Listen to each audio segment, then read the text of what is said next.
Sibiman SBM is a safe herbal supplement derived from a variety of natural plants. It contains ingredients such as ginseng, tea polyphenols, Polygonum multiflorum thun, Angelica sinensis olive, deals, aloe vera, flax seeds, and green tea extract. In the preliminary mouse models, SBM did not exhibit any toxicity.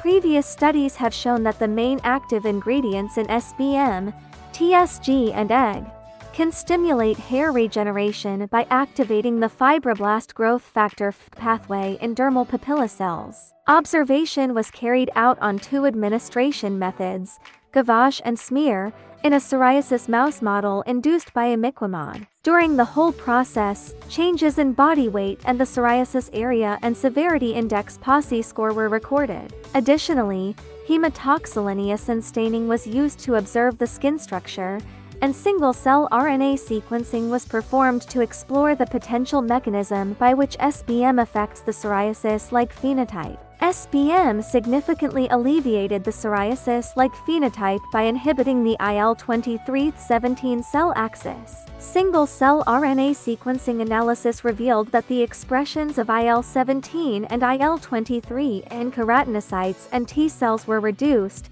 along with a decrease in the proportion of 17 cells. Meanwhile, the activation of endothelial cells was inhibited, accompanied by a decrease in the expression of CXCL16. In vitro, the addition of TSG to Haykett cells significantly inhibited the expression of TNF-stimulated IL-23. The results of this study indicate that SBM significantly alleviates imiquimod-induced psoriasis-like skin inflammation in mice by inhibiting the IL-23 17 axis and CXCL16-mediated endothelial cell activation. This suggests the potential therapeutic value of SBM for psoriasis patients and provides a new option for the clinical treatment of psoriasis.